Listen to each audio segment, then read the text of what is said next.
Has the secretary seen the now infamous clip on the social media in which Lavrov claims that the war was launched by the West against him, his country, and that he's out there to stop it? I was wondering what was the secretary's reaction? Was it reflecting the reaction that we have seen from the audience? I think, Alex, you can't watch that clip. You couldn't have been in the room and heard Foreign Minister Lavrov make those remarks and not to have the same reaction that apparently everyone else in that room had.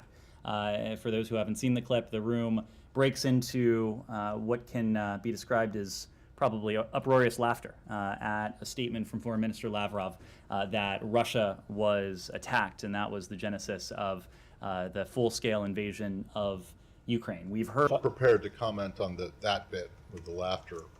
What's your response to the fact that, for those of us who were there, that at the beginning of his address at which this thing happened, he actually got a round of applause from that same audience when he talked about how NATO was and the West were encroaching on Russia and going and raising tensions because they're getting closer. So if you're going to talk about the laughter at that one bit, I'm just wondering what you make of the applause.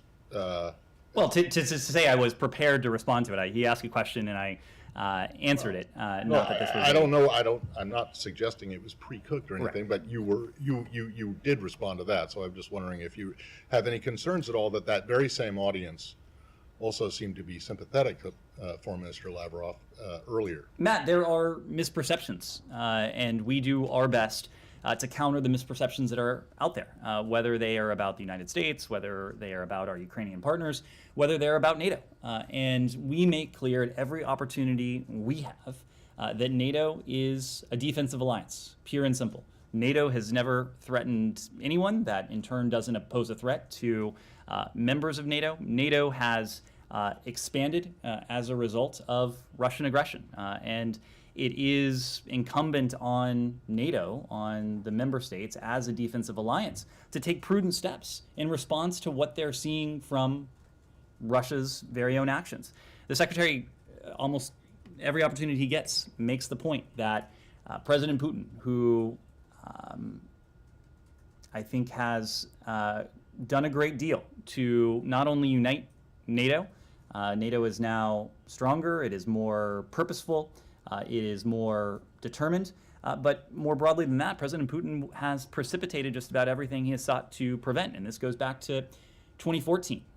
Whether you look at popular opinion of NATO in a place like Ukraine, whether you look at the Wales commitments that resulted from President Putin's aggressive action in eastern Ukraine, his attempts to seize Crimea in 2014, the increase in defense spending that we've seen in the aftermath of Wales, and now in the aspirations of 2 additional European countries to join the world's strongest defensive alliance. Okay, fair enough. But you seem to be pleased by the fact that people laughed at him when he made this statement about... Matt, I was simply responding to a question. I know, but I get that. So I'm asking you another question. I mean, does it not cause you any concern that the same audience was receptive to his argument that you reject, obviously, but I mean, we're talking about an audience of highly educated people in India, non-aligned country with which you are working to increase opposition to the Russian action, or the Russian war in Ukraine, and yet they seemed sympathetic not to the idea that Russia was attacked, but that somehow Russia was provoked or is threatened. Matt, not a cause for concern? I think I told you at the outset that we have our work cut out for us. Okay. It is a task that we have, that NATO has, and that our allies and partners more broadly have, to combat misinformation, to combat disinformation. We know that Russia is sowing disinformation, is sowing lies about the strategic intent of NATO. We believe the best antidote to disinformation and misinformation is information. It's why we get up here and brief every day. It's why the Secretary brings reporters with him everywhere he travels. It's why we do press avails when he's traveling, especially within our emerging partners. All of that is part and parcel of it. Would you say the same about China? Would I say what about China? About promoting disinformation, trying to... I would. And just you would. That's it. Of course, we have seen Russia and the PRC peddle misinformation and disinformation. Yes, Said. Yeah, thank you. Have you been interested during these years what is going on in Iraq, what is going on in Afghanistan? Have you been asking the United States and NATO whether they are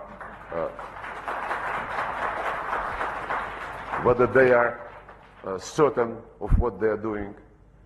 When they now Scholz, Baerbock, Macron and others say this is the first time when the OSCE Helsinki Final Act is being violated. They don't remember about 1999 when Serbia was bombed, when Joe Biden, being a senator at the time, he was bragging that 1 year before the bombing of Serbia, I promoted this approach, and I believe that we have to bomb them out into peace. When Iraq was ruined as a state, after Colin Powell showed a vial with some powder, and then a few years later Tony Blair said, yes, it was a mistake, what to do? No, but that is a lesson which needs to be learned. Wait a second. If you believe that the United States has the right to declare a threat to its national interest any place on earth, like they did in Yugoslavia, in Iraq, in Libya, in Syria, 10,000 miles across the Atlantic Ocean, and they have the right to do so, and you don't ask them any questions. And Russia, not just overnight, like they did in Iraq and elsewhere, but for more than 10 years, warning them, guys, you are doing something which is going to be very bad. But I think the question has been asked. One second. Not across the ocean, but just on our borders, on the territories where the Russians lived for centuries and centuries and centuries. So, if it is not a double standard, then I'm not a minister, you know. The question has been asked, and the experience in Iraq, Afghanistan, everywhere has been that it does not make sense to get into these long protracted wars to defend these kinds of interests.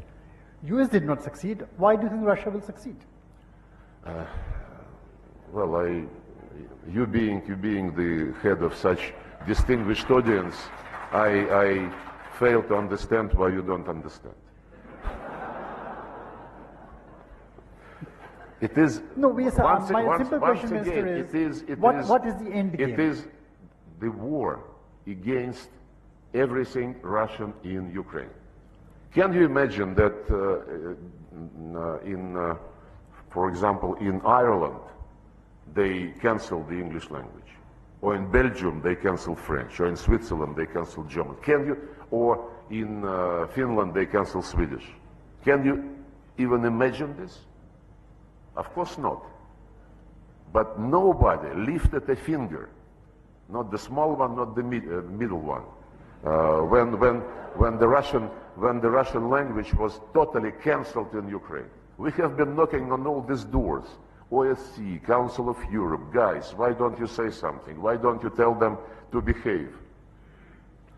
And during all these 8 years, I don't recall that your conference was addressing this problem.